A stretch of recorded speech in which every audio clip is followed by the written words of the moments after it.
రీసెంట్‌గా USA job market report అయితే release అయింది. అందులోపల చాలా వరకు సర్ప్రైజింగ్‌గా అనిపిస్తుంది.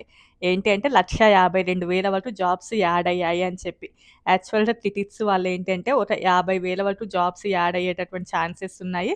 అట్‌లీస్ట్ 50,000 నుండి 80,000 వరకు జాబ్స్ యాడ్ అవుతాయి అన్నారు. బట్ అది 1,52,000 వరకు జాబ్స్ యాడ్ అయ్యాయి. అది చాలా వరకు సర్ప్రైజింగ్‌గా అనిపిస్తుంది. సో, ఏంటి అంటే మనకి అంటే బయట మార్కెట్ లోపల జాబ్స్ పోతున్నా కూడా జాబ్స్ కూడా క్రియేట్ అవుతున్నాయి అనేదైతే తెలుస్తుంది. అండ్ ఇప్పుడు మనం ఏఐ వలన జాబ్స్ చాలా వరకు కూడా లాస్ అయ్యారు. అండ్ దాని నుంచి కూడా అక్కడ మెన్షన్ చేస్తుంది. సో, అది కూడా ఈ వీడియోలో అయితే షేర్ చేస్తాను. సో, ఇంకెవరైనా కొత్తగా మన ఛానెల్‌ని చూస్తున్నట్లయితే తప్పకుండా సబ్స్క్రైబ్ చేసుకోండి. వీడియోకైతే లైక్ చేయండి. ఎవరికైనా యూజ్ అవుతది అనుకుంటే షేర్ చేయండి. సో, ఇంకా టాపిక్‌లోకి వచ్చినట్లయితే ఏఐ వలన చాలా వరకు కూడా జాబ్స్ పోతున్నాయి అనేదే వింటున్నాం. బట్ ఈసారి జాబ్ రిపోర్ట్ ప్రకారం కొత్తగా జాబ్స్ కూడా ఎక్కువగానే యాడ్ అయ్యాయి అని చెప్పి బయట థండర్ స్టోర్మ్ వస్తుంది. విపరీతమైన వర్షం మొత్తం చీకటిగా ఉంది.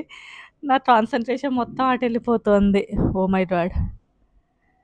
సో, సరే ఇంకా ఈ ఇయర్ ఏమో ఆల్మోస్ట్ కూడా ఒక అంటే ఈ ఇయర్ స్టార్ట్ అయినప్పటి నుంచి కూడా ఇప్పటి వరకు కూడా 87,000 వరకు జాబ్స్ అయితే పోయాయి. బట్ క్రిటిక్స్ వాళ్ళేంటంటే ఈ ఇయర్ మొత్తంలో కూడా ఒక 50,000 వరకు జాబ్స్ పోయే ఛాన్సెస్ ఉన్నాయి అన్నారు. బట్ ఇప్పటికే ఆల్మోస్ట్ 87,000 వరకైతే జాబ్స్ అయితే పోయాయి. దానికి రీజన్ ఏంటి అంటే ఎస్పెషల్లీ ఏఐ అని చెప్తున్నారు.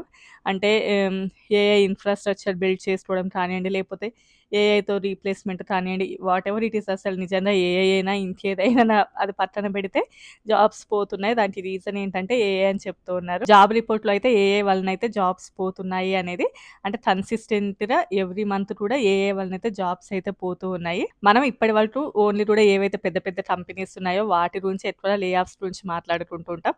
బట్ చాలా వరకు చిన్న చిన్న కంపెనీస్‌లో కూడా లే ఆఫ్స్ అయితే జరుగుతూనే ఉన్నాయి. సో, ఇంకొకప్పుడు కంపెనీస్ ఏంటంటే బ్యాడ్ ఎకానమీ అని చెప్పేసి ఎక్కువ మందిని హైర్ చేస్తున్నాము అని చెప్పేసి ఇలాంటి రీజన్స్ చెప్తూ ఉండేది. అంత గ్రోత్ లేదని చెప్పి. బట్ ఇప్పుడేంటి అంటే ఏదన్నా అంటే చాలు ఇంత ఏఐ, ఏఐ అని చెప్పడం స్టార్ట్ చేశాయి. అంటే చాలా వరకు ప్రాఫిట్‌లో ఉన్నటువంటి పెద్ద పెద్ద కంపెనీస్ కూడా ఏఐ రీజన్ అని చెప్తున్నాయి. అంటే ఇప్పుడు ఫర్ ఎగ్జాంపుల్ చెప్పుకోవాలంటే మెటా అలాంటివి $56 బిలియన్. Oh my God! ఈ రూమ్‌లోకి నాకు బాగా పెద్దగా సౌండ్ వస్తది. బయట వర్షం చాలా పెద్దదొస్తుంది. నా బ్రెయిన్ అంతా అటే ఎళ్ళిపోతుంది.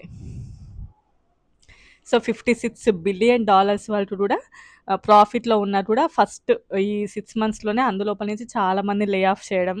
అండ్ ఈవెన్ మైక్రోసాఫ్ట్ కానియండి, అండ్ అమెజాన్ కానియండి అవి కూడా ఆల్మోస్ట్ చాలా మంచి ప్రాఫిట్‌లో ఉన్నా కూడా ఎక్కువ లే ఆఫ్ చేయడం చేస్తున్నారు. బట్ ఆ కంపెనీ డైరెక్టర్స్ వాళ్ళేంటి అంటే మేము చాలా వరకు కూడా స్పెండ్ చేస్తూ ఉన్నాము. అంటే ఏఐ ఇన్‌ఫ్రాస్ట్రక్చర్ కోసం స్పెండ్ చేస్తూ ఉన్నాము. అండ్ నెక్స్ట్ వన్ ఏంటి అంటే పీపుల్ మీద కూడా స్పెండ్ చేస్తున్నాం. అంటే ఎవరైతే అందులోపల వర్క్ చేస్తున్నారో వాళ్ళ సాలరీస్ కానియండి, అండ్ వాళ్ళ యొక్క మెయింటెనెన్స్ కూడా మేము చాలా వరకు చేస్తున్నామని చెబుతున్నారు.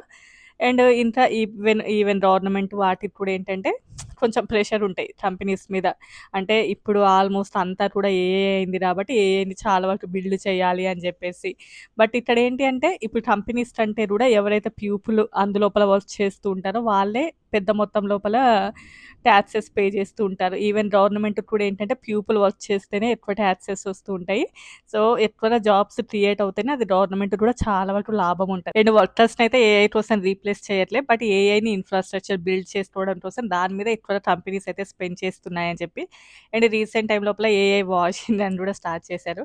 అంటే ఏ జాబ్ పోయినా కూడా ఏఐ త్రూనే అంటే కంపెనీస్ ఏఐ వల్లనే జాబ్స్ పోతున్నాయి అని చెప్పేసి. బట్ మెయిన్‌లీ ఏంటంటే అంటే కొంతమంది క్రిటిక్స్ వాళ్ళేంటంటే కోవిడ్ టైం లోపల ఆ టైం లోపల పీపుల్‌ని ఎక్కువ మంది రిక్రూట్ చేసుకున్నారు. సో, చాలా మందిని జాబ్స్ చేస్తూ ఉండడం వలన సో, ఇప్పుడు అంత స్ట్రెస్ అంటే అంతమంది పీపుల్ అవసరం లేదు అని జెప్పేసి తీసేస్తున్నారు. బట్ ఏదైనా కూడా ఏఐ అని జెప్పేసి కారణాలు చెప్తున్నారు అని జెప్పి. సరే వాటెవర్ ఇట్ ఈస్ ఏది ఏమైనా కూడా ఏఐ వలన ఇప్పటివరకైతే చాలా వరకు జాబ్స్ పోయాయి. బట్ యూఎస్ డేటా ప్రకారం ఏంటి ఈ మంత్ వచ్చిన డేటా. బట్ లాస్ట్ మంత్ అయితే చాలా వరకు నెగెటివ్‌లోనే ఉంది అంతా. బట్ ఈ మంత్ ఇప్పుడున్నటువంటి డేటా ప్రకారం ఏంటంటే చాలా వరకు కూడా జాబ్స్ అయితే క్రియేట్ అయ్యాయని చెప్తున్నారు. ఇంకా ఇప్పుడు ఏఐని ఎవరు ఎక్కువగా యూజ్ చేస్తున్నారు అంటే ఆల్మోస్ట్ ఐటీ పీపులే. అండ్ వాళ్ళు కూడా ఏంటి అంటే ఏదైనా ఒక వర్క్ ఉన్నప్పుడు దానిని చాలా వరకు కూడా స్పీడప్ చేసుకోవడం కోసము. సో, అంటే ఒకటి రిపీటెడ్ మోడ్ లోపల ఏదైతే ఉందో ఆ టైం లోపల మాత్రం ఏఐని యూజ్ చేస్తున్నారు. అంటే ఆల్మోస్ట్ ఇప్పుడు కంపెనీస్ అన్నీ కూడా ఏఐ సెషన్స్ కండక్ట్ చేస్తుంది. అంటే వీక్లీ 1 డే ఏఐ నేర్చుకోవాలి అని జెప్పేసి, మీకు ఇది ఉంటేనే గ్రోత్ ఉంటదని జెప్పేసి కంపెనీస్ కూడా చెప్తూ ఉన్నాయి. సో, ఇంక ఫ్యూచర్ మొత్తం ఏఐఏనే ఉంటదా లేదా అనేది ఇంక మనకి ఫర్దర్‌గా తెలుస్తది. బట్ ఈ కోర్ వర్క్ అది మాత్రం ఏఐ అయితే ఏమి చేయట్లేదు. అది ఓన్లీ కూడా పీపుల్ మాత్రమే చేస్తున్నారు. అండ్ ఒకప్పుడు ఎలా ఉండేది, ఒక రైటింగ్ రాసే పేపర్ల మీద ఉండేది. ఆ తర్వాత అది కంప్యూటర్‌లోకి చేంజ్ అయింది. సో, అంటే ప్రాసెస్ స్పీడప్ అవ్వడానికి. సో, ఇప్పుడు నెక్స్ట్ ఇంకా ఏఐ ఇలాంటివి వచ్చేసి ఆ ప్రాసెస్‌ని ఇంకా కూడా స్పీడప్ చేస్తున్నాయి. సో, ఫర్ ఎగ్జాంపుల్ అలానే అని అనుకోవచ్చు మనం. ఫర్ ఎగ్జాంపుల్ ఇప్పుడు ఏదైనా ఒక బిజినెస్ డాక్యుమెంట్ లోపల ఒక పర్సన్‌ని సెర్చ్ చేయాలి అని అనుకుంటే 2 అవర్స్, 3 అవర్స్, 4 అవర్స్ కూడా పడుతుండేది. బట్ ఇప్పుడు ఏఐని యూజ్ చేయడం వలన ఏంటంటే ఆ ప్రాసెస్ అనేది చాలా వరకు కూడా కొంచెం స్పీడప్ అయ్యి కొంచెం ఆ డాక్యుమెంట్స్‌ని సెర్చ్ చేయడం అనేది ఈజీ అవుతుంది. అంటే కంపెనీ లోపల వాళ్ళు జస్ట్ వాటి కోసమైతే ఇప్పుడు ఏఐని యూజ్ చేస్తున్నారు.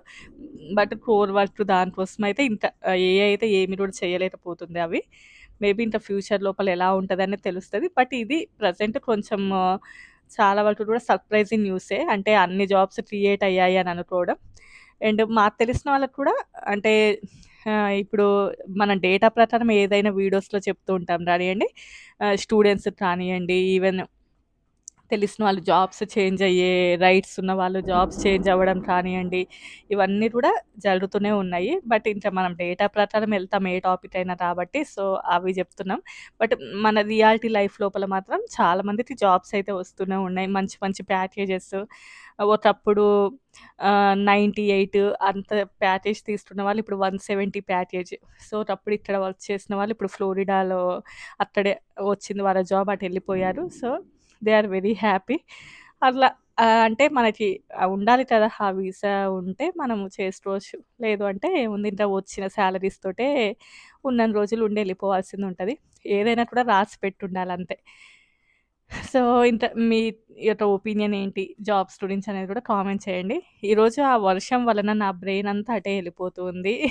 ఆల్మోస్ట్ చాలా వరకు కూడా డిజ డిస్టర్బెన్స్ అవుతుంది. అంటే చాలా పెద్దగా ఈరోజు థండర్ స్టార్మ్ అని జెప్పేసి. సో, ఇప్పుడే అలర్ట్‌మెంట్ కూడా వచ్చింది. చాలా జాగ్రత్తగా ఉండాలి అని జెప్పేసి. సో, నా బ్రెయిన్ అంతా అటెళ్ళడం వల్ల కొంచెం సరే రేపు మరో మంచి వీడియోతో కలుద్దాం. Bye bye.